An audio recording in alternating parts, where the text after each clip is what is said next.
Raider Nation, football is back. Man, we're dropping a prediction show here at GrimeCast Media. I'm Raider Dave, the Grimey Raider, straight out of Southern California. Today, our prediction show. Also, keep an eye out Sunday morning, 8 a.m. That's Pacific West Coast Standard Time. Live streams Sunday mornings, man. So let's get right into this, man. The Baltimore Ravens traveling to the Las Vegas Raiders. Let's get into our game prediction here. And just some news, man. Just start this thing out with some news. You guys heard yesterday, Gus Edwards, he's out. He is out for the season. It is official. He has a torn knee. He is done for the season. Marcus Peters, even bigger news, man. He has a season-ending knee injury. You know, so with these injuries, both took place without pads. So a lot of questions swirling over there in Baltimore, whether their practice facility grass is safe to play on. You know, that's the rumor out there because they feel jinxed. But they also signed Latavius Murray this morning, the former Raider, former Viking, former Saint. He's 6'3", 230 pounds, so he very much so fits the Gus Edwards prototype, who they lost yesterday, so stay tuned to that. But once again, Latavius Murray, you know, he's got the speed. You know, he's an effective running back, very serviceable, and very good in the pocket when it comes to protecting the quarterback. Now, keep in mind, with the addition of Latavius Murray, they did sign Devonta Freeman, former Falcon, former New York Giant, to the practice squad. Adding him means this team has four former 1,000-yard rushers. I mean, you got Lamar Jackson, back-to-back 1,000-yard season as a quarterback. You got Latavius Murray, previously a 1,000-yard rusher.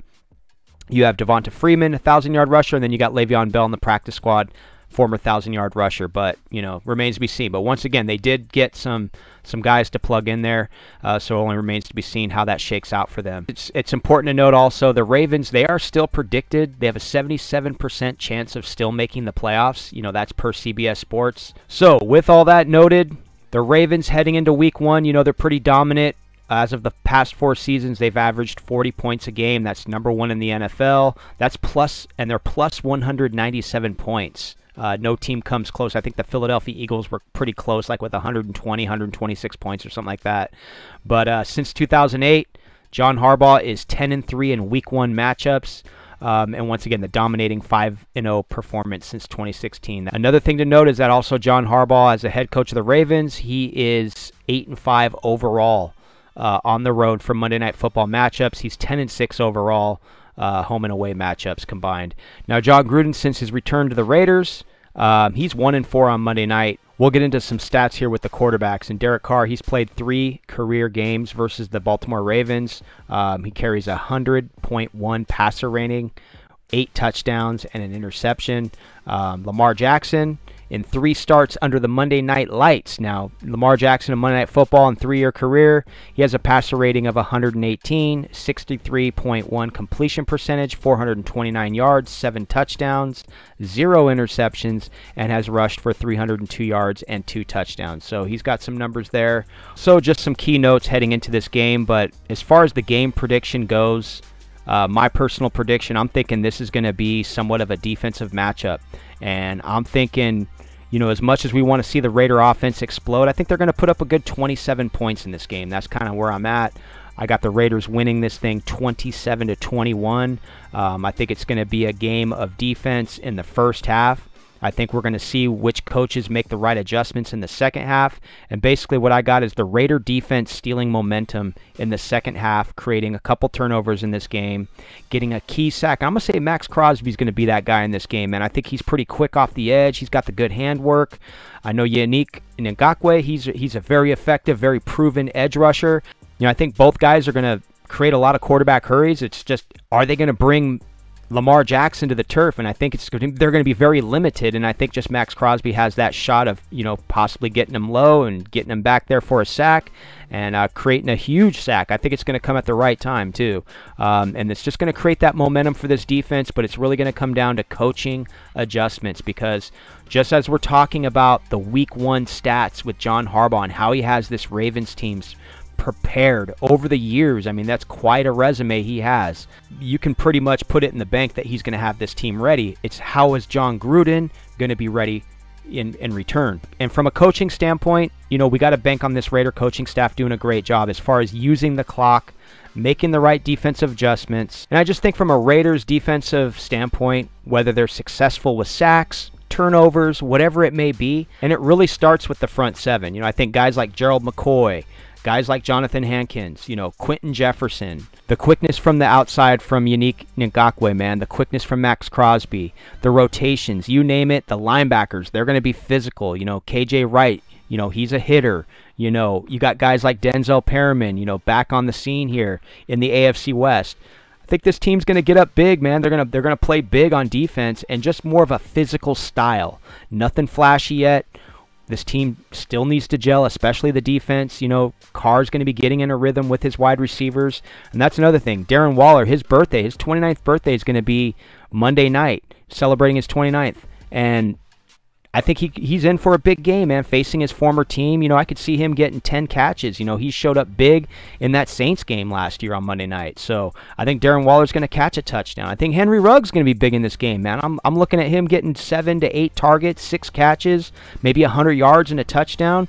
Can't forget with Henry Ruggs, he's got the feet, man. He can get those sideline grabs. I mean, he can drag the toe. I mean, he got robbed of that touchdown in Cleveland, man. His feet were sweet in the end zone.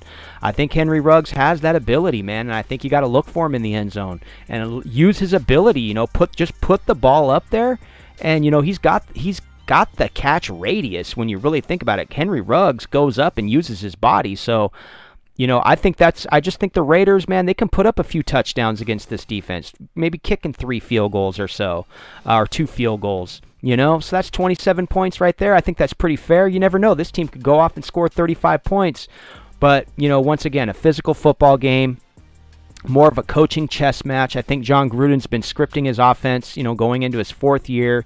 He's actually done a pretty good job scripting the offense. It's just those red zone woes, man. He's just got to execute in the red zone. He's got the weapons, man. Darren Waller, Henry Ruggs, Brian Edwards, Hunter Renfrow coming underneath. You know, you got so many different looks. You got Foster Moreau, man. You know, you got a guy that, a big tight end. What is he, like 6'5"? You know what I mean? So you got a big tight end there to throw the football to. You got the size, you got the speed, you got the weapons, and then you got Alec Ingold every now and then sneaking out of the backfield, and this time you're adding a bigger punch with Kenyon Drake, man. You know, Jalen Richard last year in that Monday night game when they faced the Saints, he had I know he had that crucial fumble, but he had a huge play, scoring touchdown play. So now you're adding in a Kenyon Drake, man, who is a monster, man, and has all the ability. So the biggest question is going to be the offensive line. I'm not going to sit here and say this offensive line is going to come out and shock everybody, but the offensive line is going to have its struggles. But I think that really comes down to Derek Carr, how he makes adjustments in the pocket, knowing and feeling the pressure, and once again holding those safeties, man. So give me your thoughts. I know it's a little bit different from what we saw on TV last night. I know the Bucs, when they played the Cowboys last night, it was quite an offensive shootout, and both those teams have some defensive players, but you know, I think both quarterbacks combined had like 96 attempts. So you know, do we want to see Carr throw the football 45 times? Hell yeah, I do. I do want to see that, but I don't think we're going to see it, so I kind of gave him a fair like 35 attempts, you know, for 300 yards, 3 touchdowns. But give me your thoughts, guys. Give me your thoughts about this matchup. You know, I think Jonathan Abram, as far as Jonathan Abram, you know, seeing his development basically in his 2nd year of full season football. I mean, heading into his 2nd year of full season football. Jonathan Abram want to see play with more discipline. We talked about that. He's technically your tone setter. He's that guy that can lay the hit, send the message. But I think this game, I want to see Jonathan Abram kind of focus and see what he has to bring to the table as far as taking the right angles, sticking with his man, and breaking up passes, and then deliver that hit when it's necessary. And we'll see what happens with guys like Damon Arnett. I'd like to see him hit the field, man. You know, like to see what Damon Arnett has. And you know, last year he had a lot of injuries. You know, but you know, whether he takes the field or not, and how much playing time he gets remains to be seen. Nate Hobbs is going to be another exciting one, talked about all off season, and then Trayvon Merrick, man, playing free safety.